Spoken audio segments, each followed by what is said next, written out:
Pretender vivir en un ambiente sin riesgos es una utopía, pero no hacer los esfuerzos requeridos para evitarlos sería una gran irresponsabilidad. Por eso, cada semana contribuiremos contigo para que puedas alcanzar el pleno desarrollo de tus potencialidades, el logro de tus metas más preciadas, la oportunidad de disfrutar una vida saludable y la seguridad a los que tienes derecho. Contribuiremos proactivamente con el desarrollo sostenible que mereces. Es mejor prevenir.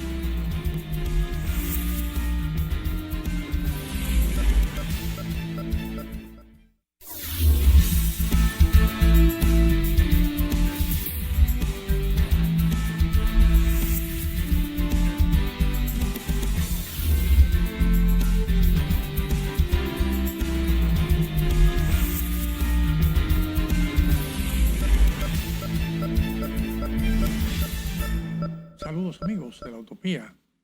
bienvenidos a esta entrega que nos reúne como cada semana para pasar revista a los temas de mayor trascendencia en los momentos en que vivimos, porque pueden contribuir de una manera u otra a garantizar el desarrollo sostenible por el que tanto luchamos. La pasada semana conversamos de terremotos y de tsunamis, una tarea pendiente para una gran parte del país que considera que como ocurre cada cierto tiempo, 10, 50 años, 100 años, no avisan. Y dejamos en claro la importancia de entender que nos avisan con más tiempo de anticipación. En esta semana, dándole seguimiento a los temas que deben cada semana convocarnos a la ocupación, para que puedas alcanzar no convocarnos a la preocupación, sino a ocuparnos de ellos para reducir los riesgos, la oportunidad de disfrutar una vida saludable, construir esa utopía riesgo cero, que es la que nos permite avanzar. Hablaremos de huracanes con el desarrollo sostenible y sobre todo de las inundaciones que generan los huracanes. ¿Qué debemos hacer nosotros? ¿Qué debemos hacer todo el colectivo? ¿Qué deben hacer las autoridades? ¿Qué deben hacer los gobiernos locales? ¿Qué debe hacer la población? ¿Qué deben hacer los medios de comunicación? A diferencia de lo que ocurría hace 100 años, donde producto de la tipología de la construcción, los huracanes causaban graves estragos con sus vientos, que nos reúne hoy cada semana. Vamos a ver para pasar revista las inundaciones y las secuelas dejadas por las inundaciones son las principales afectaciones a las que debemos prestar de una manera u otra a garantizar el desarrollo sostenible por el conservar la pasada semana continuidad del desarrollo por el que tanto luchamos. No se vayan, queridos amigos, que en breve hablaremos pendiente de huracanes e inundaciones y de qué debemos hacer para evitar afectaciones. Cada cierto tiempo, con ustedes en breve 50 segundos años, en la utopía cero, no avisan. Y dejamos en claro la importancia de entender que nos avisan con más tiempo de anticipación. En esta semana, dándole seguimiento a los temas que deben convocarnos a la ocupación, no convocarnos a la preocupación, sino a ocuparnos de ellos para reducir los riesgos, construir esa utopía riesgo cero, que es la que nos permite avanzar. Hablaremos de huracanes y sobre todo de las inundaciones que generan los huracanes. ¿Qué debemos hacer nosotros? ¿Qué debemos hacer todo el colectivo? ¿Qué deben hacer las autoridades? ¿Qué deben hacer los gobiernos locales? ¿Qué debe hacer la población? ¿Qué debe hacer los medios de comunicación de esta semana? A diferencia de lo que ocurría de huracanes hace 100 años e inundaciones, donde queremos comenzar presentándole una imagen de la construcción de los estragos que hizo el huracán David, causaban graves estragos en el 1900. Hoy 30, vamos 31, a ver 1930 las inundaciones en la ciudad de Santo Domingo y las secuelas dejadas por las inundaciones. Ese huracán son las principales afectaciones a las que debemos graves afectaciones, despechando prácticamente el 80% del desarrollo por de las viviendas. No se vayan, queridos amigos, que en breve hablaremos de huracanes e inundaciones del huracán San y de qué debemos hacer para evitar afectaciones. Con ustedes en breve son las imágenes en la utopía que nos ponen de evidencia cómo los techos afectaron la mayoría de las viviendas de la época, prácticamente destruyendo la ciudad de Santo Domingo y otras poblaciones del país. Porque el tipo de viviendas que se usaban, el tipo de viviendas que teníamos eran techados de zinc, con madera, que eran muy vulnerables a ese tipo de tormenta. Sin embargo, ya en esta época más reciente, digamos ya en pleno siglo XXI, el problema más grave que tenemos con los huracanes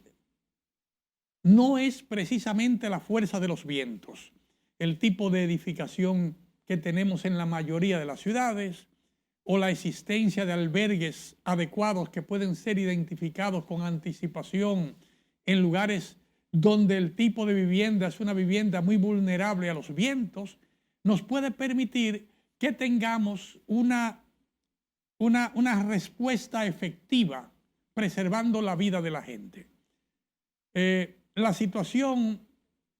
es una situación que es muy diferente la que ocurre hoy a la que ocurría a principios del siglo pasado, cuando ocurre el ciclón San Zenón, con todos los daños y estragos que hizo en el país. Para nosotros ahora, ver los efectos de tormentas, donde casos como esos se pueden ver en zonas periféricas de la ciudad de Santo Domingo, en zonas periféricas, en algunos sectores donde hay viviendas que se han establecido de manera muy preliminar en ocupaciones ilegales de terrenos, o de personas que están iniciando el proceso de construir su vivienda y usan materiales muy frágiles. Pero estamos diciendo que eso constituye quizás el 10 o el 15% de la afectación que puede haber una tormenta en el día de hoy. En el día de hoy vamos a concentrarnos en la principal gravedad de la que tenemos que ocuparnos para enfrentar las amenazas de huracanes y tormentas en el país, que son las inundaciones que generan las lluvias que acarrean esos huracanes. La deforestación que tenemos en nuestras cuencas hidrográficas generalmente provoca gravísimas inundaciones, porque hay deslizamientos de tierra, hay una cantidad enorme de tierra que corre por donde no tiene que correr, generando afectaciones, daños a la propiedad privada, daños en las viviendas, daños en los útiles escolares de las familias. O sea, sin contar la gravedad que significa la vida y la salud de las personas que cohabitan en ese entorno. Vemos, por ejemplo, cómo personas están celebrando el agua, no dándose cuenta de que esa agua contaminada que está corriendo por ahí no tan solo es peligrosa por la fuerza de la corriente del agua, sino porque esa agua ha recogido todos los excrementos y toda la contaminación que había en las calles, que había en los pozos sépticos, que había en los establos de ganado, aguas arriba, y cuando viene a entrar a la ciudad, entra con toda esa contaminación, entra generando esa afectación que pone en peligro la vida de las personas, tanto por la velocidad de las aguas como por la contaminación que ésta lleva y que puede generar graves afectaciones a la salud. En la entrega del día de hoy, ante ese escenario, vamos a pedirle a ustedes que con lápiz y papel puedan anotar las cosas de las que debemos ocuparnos. Esa inundación se repite, ese modelo que vimos ahí se repite en cada una de las ciudades, en cada uno de los sectores, en cada uno de los barrios, porque el manejo inadecuado de la cuenca alta de nuestros ríos ha provocado que el agua corra por donde ella quiere, no por la cuenca del río lo que debía ser su cuenca natural. Hemos hecho asentamientos o hemos permitido asentamientos inadecuados en los márgenes de los ríos porque entendíamos que eso eran unos solares disponibles para que construir viviendas, porque además de tener la tierra teníamos el agregado con que construir. Autoridades nacionales y locales de los últimos 50, 60 años han sido extremadamente permisivas, facilitando que eso ocurra. En segundo lugar, vamos a ver cómo esa inundación, esa batida de agua que viene desde la parte alta de la cuenca arrastrando troncos, arrastrando pedazos de madera, arrastrando carros viejos, estufas viejas, los convierte en un momento en un dique de contención en el próximo puente que aparece. Y ese dique de contención, al atravesar esos árboles y esos escombros entre las pilastras de los puentes, convierte ese puente en una represa y el agua llega a un momento en que al represarse pasa por encima del puente, afecta gravemente a las personas que están ahí arriba y puede romper el puente o los aprochos del puente, generando graves problemas de incomunicación y graves problemas de desabastecimiento de agua, porque en ese puente por donde veíamos pasar esa inundación ahora, el agua, por ese puente se comunican la tubería de abastecimiento de agua potable de ambos lados de la ciudad. Probablemente, si el acueducto está en la parte alta, lo cual es muy probable, desde la parte alta de la ciudad baja una tubería ya con el agua del acueducto para hacer la distribución en todo el resto de la ciudad. Por ese puente que está ahí, si se da el entaponamiento en las bases del puente, esas personas están en peligro y junto con el puente se puede ir el sistema de suministro de agua potable a la población y por ende hay una tarea pendiente para revisar el tema de agua potable en esa población. Sabemos el tema de garantía de la vida, vemos el tema de garantía del suministro de agua potable, vemos el tema de garantía de la vía de acceso de intercomunicación entre las ciudades, vemos el tema de la preservación de los márgenes de los ríos, manteniendo la foresta necesaria para que el agua corra por su cauce, vemos el tema de no extraer los agregados que están en el río, que hay que canalizarlo, pero hay que preservar el afluente, la vía por donde va a correr el río con regularidad. Es una tarea que tenemos que ocuparnos hoy, es una tarea que tiene que atender de manera responsable el gobierno central con el Ministerio de Medio Ambiente, con el INDRI, con obras públicas, con los gobiernos locales, pero también cada uno de nosotros, los municipios, que necesitamos preservar la calidad de nuestro medio ambiente y la vida de nuestra gente. No se vayan, queridos amigos, porque en breve vamos a entrar en materia de qué podemos hacer nosotros ahora para evitar que eventos de ese tipo, con un huracán y las inundaciones, nos puedan afectar la vida y el desarrollo que tanto deseamos.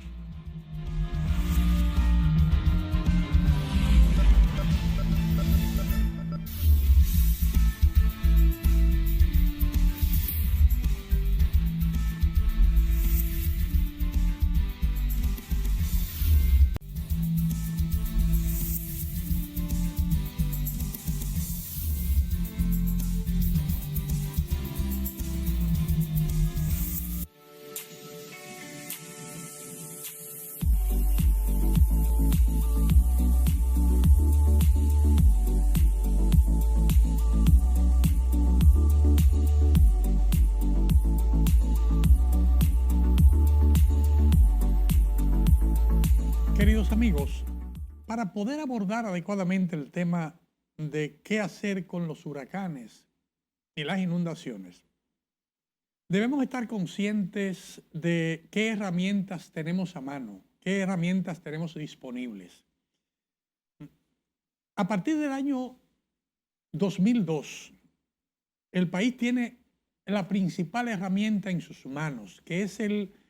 la ley 14702, que crea el Sistema Nacional de Gestión de Riesgos. Esa ley, que surge producto de un estudio concienzudo de una organización, la Organización Mundial, que aglutinaba una cantidad enorme de técnicos especialistas en reducción de riesgos y en evitar desastres, que se dedicaron a estudiar qué pasó con el huracán George en el 1998, qué fallas ocurrieron en el país, el sistema, la falta de un sistema nacional integrado de gestión de riesgos, problemas con el sistema de comunicación, generó graves afectaciones con miles de millones de afectaciones económicas en el desarrollo de importantes puntos del país y con miles de vidas y millones de personas afectadas producto de los estragos del huracán George. Esa ley pone en manos nuestras una herramienta que es el Comité Municipal de Prevención, Mitigación y Respuesta, que es, digamos, el nivel inferior organizado por el Estado, donde bajo la conducción de la alcaldía, coordinando la alcaldía, pero con la participación de todos los sectores del Estado y de la sociedad civil que participan en el desarrollo de cada conglomerado urbano, se reúnen para verificar, planificar, estudiar cuáles son las vulnerabilidades existentes en cada sector y en función de ese conocimiento y de esa preparación, avanzar en la preparación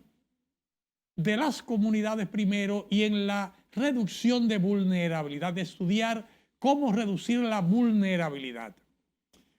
Y vamos a compartir con ustedes una experiencia riquísima que tenemos en el país, desarrollada por la Comisión Nacional de Emergencias bajo la conducción de la Cruz Roja Dominicana. A partir del 2005, digamos, es un proceso que ha sido un desarrollo constante de fortalecimiento de capacidades locales, donde a fin de reducir esas afectaciones, nos dimos cuenta que si nos acercábamos a cada comunidad y estudiamos conjuntamente con los actores de la comunidad los riesgos que afectan a esa comunidad, si el río es una amenaza, si el deslizamiento de tierra, si la sequía, si la falta de agua potable, si la falta de alimentos, si la falta de albergue, cualquier elemento que fuera necesario identificar, nos permitió diseñar una estrategia para reducir esa vulnerabilidad, y fue el diseño y la construcción de redes comunitarias. Esas redes comunitarias se comenzaron a desarrollar en el Bajo Yuna, porque las inundaciones del Bajo Yuna era el principal problema de inundaciones en el país.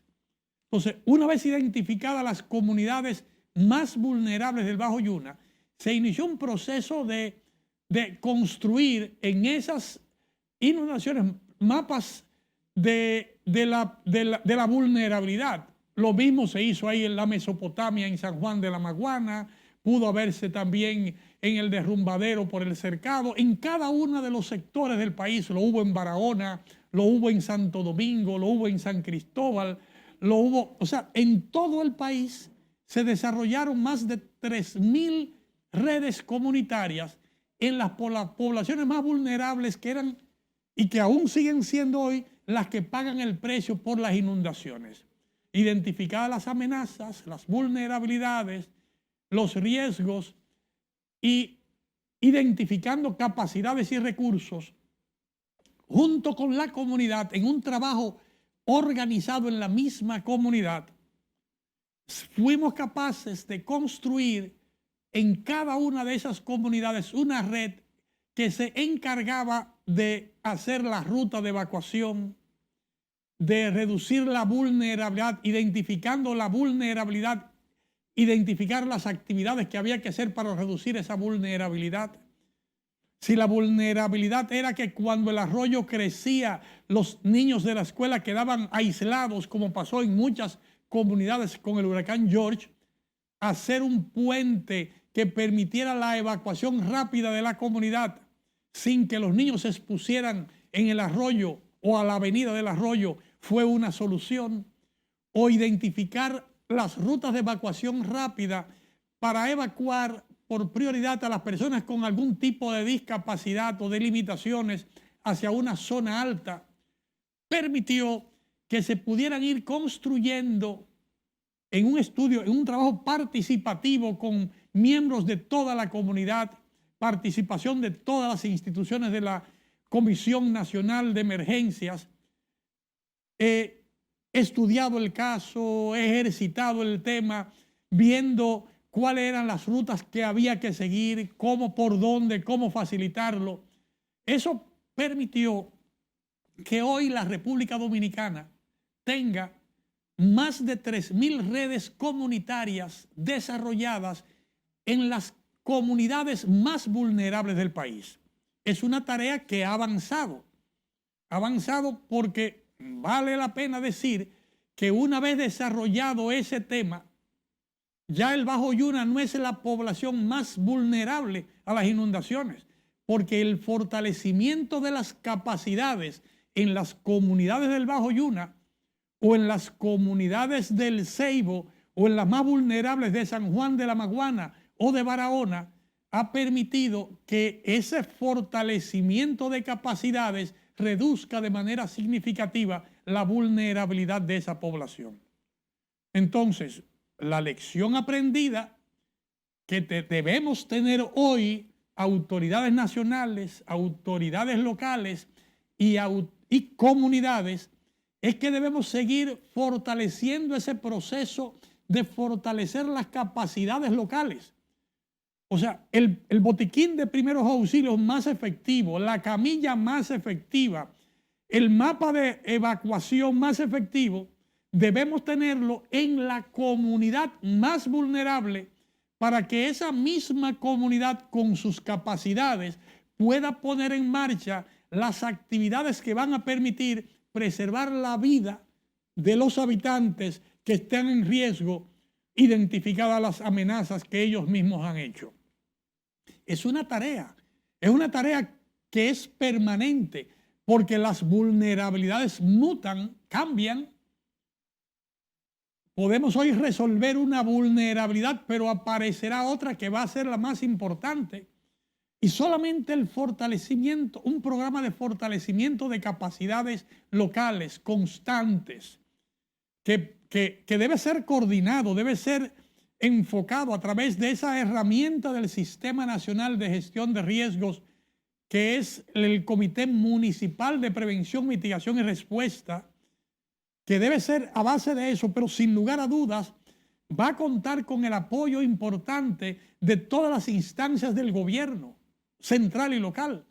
de todas las empresas del sector privado que tienen recursos y medios que pueden ayudar. Hay una pala mecánica o un camión que puede ayudar a limpiar el arroyo por donde debe correr el agua para que no se entapone y se lleve el puente. Puede haber una empresa que tenga ingenieros que ayude a revisar las condiciones del albergue destinado a alojar a las personas. Debe haber una coparticipación activa de la autoridad educativa, porque hay lugares y hay comunidades que, aunque la regla de oro es que las escuelas deben ser la última opción para un albergue, hay comunidades que no hay otra opción que no sea la escuela en estos momentos. Entonces, entrenar a la escuela, al personal administrativo de la escuela, para que esté al frente y que trabaje en los planes de contingencia y en las rutas de evacuación y en los simulacros con las comunidades, de tal manera que la escuela pueda ser usada puntualmente un día a una hora determinada para preservar la vida de la gente, pero sea un uso adecuado de la escuela sin deteriorarla, sin romperla, usando sus aulas como un área de resguardarse, pero al mismo tiempo de entrenamiento, de ver las lecciones aprendidas, de prepararse para lo que va a seguir. Es una gran lección en la que tenemos que trabajar y de las que tenemos mucho que aprender. No se vayan, queridos amigos, porque en breve veremos cuáles son esos detalles de los que tenemos que ocuparnos para aprender junto con las comunidades a no pagar el precio en el próximo huracán con las inundaciones que van a acaecer sin lugar a dudas en alguna parte del país.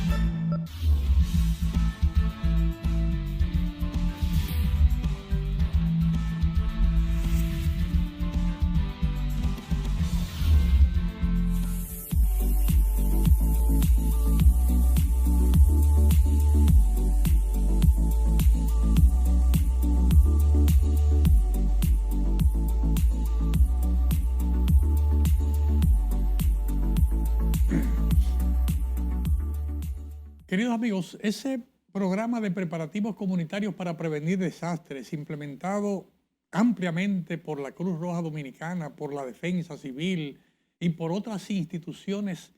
del sector privado y del sector público que de manera coordinada han trabajado en miles de comunidades vulnerables del país, es un programa del que tenemos mucho que aprender. Primero, porque se ha hecho la tarea probablemente del 30% de las comunidades vulnerables del país. Nos queda todavía pendiente, una vez atendidas las, digamos, 3.000 más vulnerables, es probable que nos quede pendiente resolver 7.000 o 8.000 comunidades que ahora son las más vulnerables, porque una vez atendidas las primeras, las más vulnerables, las que eran segundas más vulnerables, pasan a ser las primeras más vulnerables. Es una tarea permanente, pero además de eso, hay una tarea permanente que le corresponde a las autoridades, a ese Comité Municipal de Prevención, Mitigación y Respuesta, que le corresponde a las autoridades de la Cruz Roja Dominicana, de la Defensa Civil, del INDRI, de Medio Ambiente, de cada una de las instituciones que de una u otra manera están involucradas. Y es revisar permanentemente la situación de vulnerabilidad. Porque la deforestación en la cuenca alta de la parte alta de nuestros ríos genera graves deslizamientos en la parte baja y eso entapona las alcantarillas junto con los vertederos a cielo abierto, el exceso de plásticos, y eso nos está inundando las ciudades. Entonces, en una etapa previa a la temporada ciclónica, digamos que todo este mes de mayo, que augura que va a tener mucha agua, augura, eso es lo que presenta, ya comenzaron las lluvias de mayo, es oportuno entender que todos los basureros, todos los vertederos de basura que estén en las ciudades tienen que recogerse. Usted no puede tirar una funda de plástico suelta en el patio de su casa o un galón vacío o un pedazo de basura que pueda entaponar una alcantarilla. Va a ser clave cuando venga una inundación que se meta en su patio, saque esa basura y nos tape las alcantarillas, se nos van a inundar la calle. O se va a inundar el paso en el túnel de un elevador que está en un paso a nivel. O los escombros que tenemos en el patio de la casa cuando se lo lleve la cañada van a entaponar la alcantarilla que está en un paso en Guajimía o en un paso en cualquiera de las cañadas que tenemos en la ciudad de Santo Domingo o en cualquier parte del país. Y esa inundación nos va a poner a todos en contacto con las bacterias y las afectaciones que éstas generan comenzando por los niños y las mujeres, que son, digamos, los dos sectores más vulnerables por tema de higiene y salud personal. Una mujer que se vea expuesta a caminar por esas aguas afectadas probablemente genere graves afectaciones en sus órganos genitales con mucha más facilidad que un hombre. Un niño que al movilizarse en esas aguas esté en contacto con ellas e ingiera esa agua, es probable que se vea afectado por graves problemas gastrointestinales que terminan reflejándose a corto plazo en las emergencias de nuestros hospitales. Entonces, conocedores de que ese es un problema grave que tenemos que resolver, ahora conviene que motivemos, que promovamos en cada una de las localidades que el Comité Municipal de Prevención, Mitigación y Respuesta y el Consejo Provincial bajo la batuta de las gobernadoras verifique que eso se haga en cada municipio de tal manera que se reduzca a la mínima expresión el número de inundaciones que se dan producto de ese manejo inadecuado de los desechos sólidos. En segundo lugar, tenemos que saber que en nuestras casas tenemos que hacer una tarea adecuada de higienización, que tenemos que saber que el exceso de agua acumulada genera tradicionalmente en esta época, de aquí en adelante, en todo el verano, proliferación de mosquitos y de insectos que de una u otra manera pueden afectar nuestra salud. Debemos evitar entonces generar criaderos de mosquitos. Debemos oír las recomendaciones del Ministerio de Salud y de las autoridades competentes de cómo eliminar los criaderos para que podamos manejar la situación con mejor nivel de salud. Debemos prepararnos, si es posible, a revisar en qué condición están esas redes comunitarias que hemos realizado anteriormente y donde no las tengamos realizadas, renovar los esfuerzos para hacer nuevas redes comunitarias. Qué bueno sería si en este año somos capaces de generar, de producir, de organizar, entrenar y equipar 3.000 redes comunitarias más, lo cual nos convierte ya, nos lleva a un nivel de resiliencia mucho mayor. Pero es un trabajo común que debe hacerse con todos los integrantes del Sistema Nacional de Gestión de Riesgos. Eso nos va a permitir tener más gente entrenados en primeros auxilios en cada una de las comunidades que pueden dar la asistencia prehospitalaria rápidamente, porque en el momento de la emergencia no podemos contar que de inmediato aparezca quien pueda parar una hemorragia o quien pueda salvar la vida de esa persona. Sin embargo, si tenemos en cada comunidad un equipo entrenado en primeros auxilios básicos, que tiene sus botiquines, que tiene sus camillas, que tiene sus férulas, podemos garantizar una asistencia oportuna a cada persona afectada. Debemos prestar atención a los albergues seleccionados. ¿Cuáles son los lugares que han sido seleccionados como albergues a los que hay que llevar las personas? ¿Están esos albergues higienizados, adecuados? ¿Tiene el kit de albergue que se requiere? ¿Tiene el equipamiento sanitario adecuado para recibir a 50 o a 100 personas establecidas? Servicios sanitarios adecuados, el suministro de agua potable adecuada, la seguridad adecuada, la forma en que van a dormir las personas, tiene los colchones, o sea, todo ese proceso.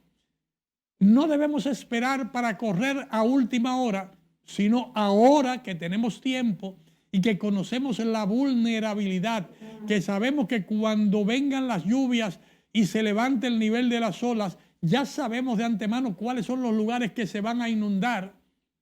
porque eso no lo vamos a poder resolver, pero sí podemos resolver cómo es que vamos a evacuar a esas personas, a dónde les vamos a llevar, cómo van a dormir en ese lugar, cuáles son los mecanismos de seguridad, cuáles son las cosas que ellos deben tener en ese kit de albergue. Necesitan tener agua para todo el mundo, necesitan tener alimento para niños, necesitan tener toallas sanitarias para las mujeres, necesitan tener el equipo de limpieza para el lugar, necesitan tener los platos y los cubiertos que van a usar para distribuir los alimentos en las 50 o en las 100 personas que van a estar en ese albergue. Tenemos organizado el equipo que va a funcionar como seguridad para garantizar el respeto de los derechos de los niños, derechos de las mujeres, derechos de las personas con algún tipo de limitaciones. Tenemos ya previsto en ese albergue el megáfono con el que se le va a conducir y hablar a las personas. Tiene el megáfono, las pilas disponibles. Tenemos organizado el sistema de quiénes son los que van a avisar y a ayudar a aquellas personas que tienen alguna discapacidad motora para que les ayuden a hacer ese desplazamiento desde el lugar en que viven hasta el lugar donde está el albergue. Tenemos identificados los líderes que van a conducir el proceso de ayudar a las personas que tienen alguna limitación auditiva o visual, que no pueden ver los mapas que están colgados en las diferentes comunidades indicando las rutas de evacuación. Por lo tanto, ellos por sí solos no se pueden valer y necesitamos entonces que estén identificados quiénes son las personas que van a ayudar. Donde quiera que haya una persona con discapacidad visual, quién le va a recoger y le va a llevar y cómo le va a llevar. O si la discapacidad es auditiva y no puede oír el megáfono, quién le va a despertar y le va a evacuar en el momento oportuno. Hay tareas ya identificadas en cada una de las redes comunitarias y en la experiencia del trabajo de preservar vida cuando hay emergencias graves en todo el territorio nacional. Me consta que hay un personal con un alto nivel de preparación y entrenamiento en cada una de las ciudades del país, personal de la Cruz Roja Dominicana, personal de la Defensa Civil, personal de los bomberos, que han sido entrenados y ejercitados para trabajar con esas redes comunitarias y con las comunidades en los diferentes niveles de afectación, para garantizar en primer lugar la vida de cada persona. Conocen los mecanismos, conocen las herramientas, las estrategias que nos van a permitir que cada ciudadano, a pesar de la gravedad del evento, pueda ser puesto a salvo en un lugar seguro hasta que llegue el siguiente nivel de ayuda. Nos toca a nosotros ahora revisar esos protocolos, revisar el protocolo de cada una de esas redes, de cada uno de los comités municipales de prevención, mitigación y respuesta, porque la vida y la seguridad de todos nosotros es una responsabilidad de todos y cada uno de nosotros los dominicanos. Nadie está exento de necesitar la ayuda. No importa que usted vaya en un carro, en el carro más caro del año, puede quedar atrapado en un caso como ese. Y nadie es tan débil o tan pobre que no pueda ayudar. Es probable que la vida de esa persona que va en el carro del año, en el fabuloso carro del año, sea salvaguardada por una persona que probablemente no tenga casa ni tenga vehículo, pero es el que tiene el entrenamiento para ayudar a conservar esa vida. Ese simple ejercicio nos lleva a entender que tenemos que coordinar todos, apoyar todos para que sea efectivo el trabajo que tenemos por delante. No se vayan, queridos amigos, porque en breve puntualizaremos las tareas que debemos hacer ante esta temporada de huracanes y inundaciones para preservar la vida de cada uno de nosotros y sobre todo el desarrollo sostenible de todo nuestro país.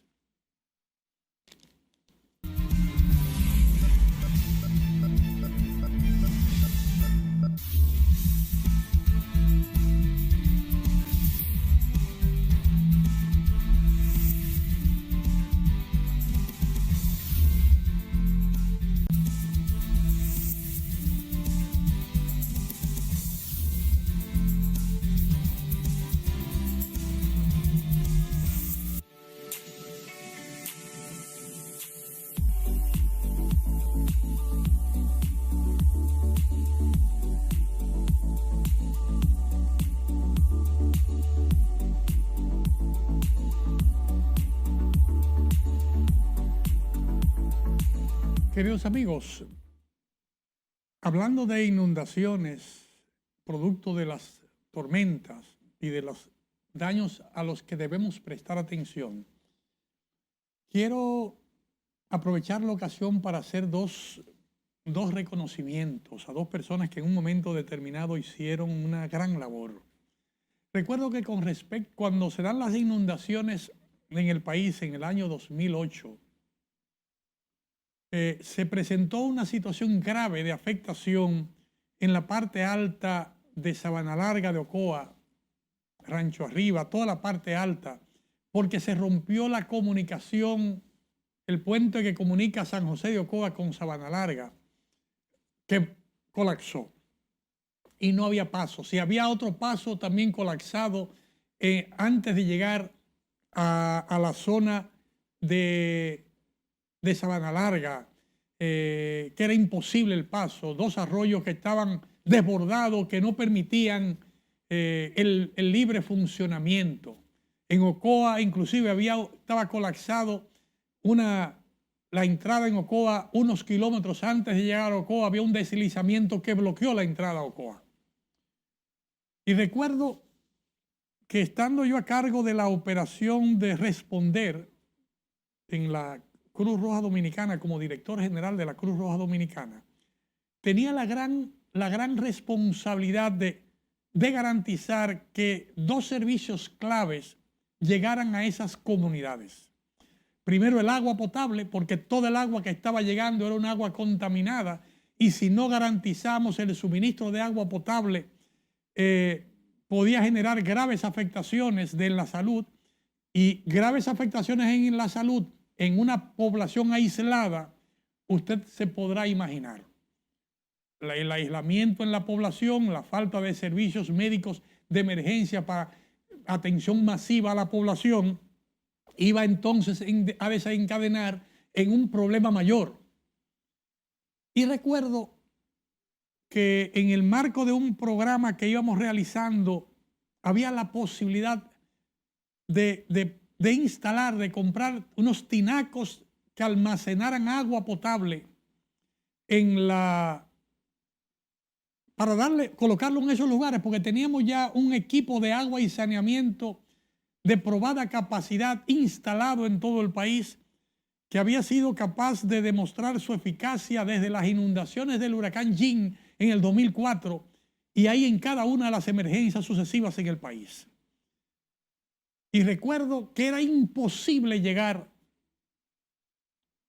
primero,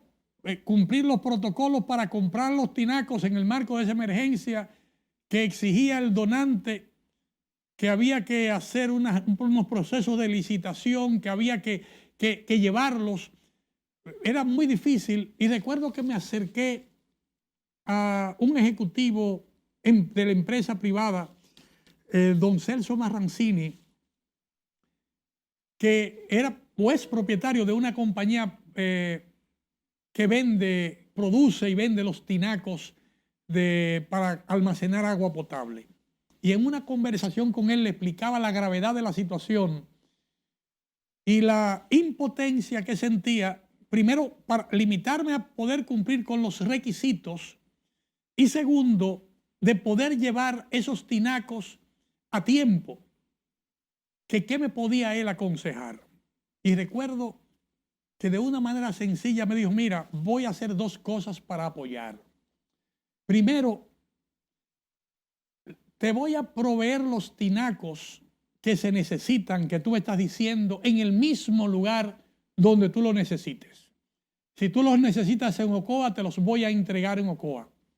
Si tú los necesitas en Sabana Larga, lo tendrás en Sabana Larga. Si es en Rancho Arriba, en Rancho Arriba. Y además de eso, el proceso de compra, tú podrás hacer la licitación con todos los que te vendan en el mercado, y al momento de pagar, tú me pagarías esos tinacos al menor precio de cualquier otra cotización que te presente. O sea, en la práctica,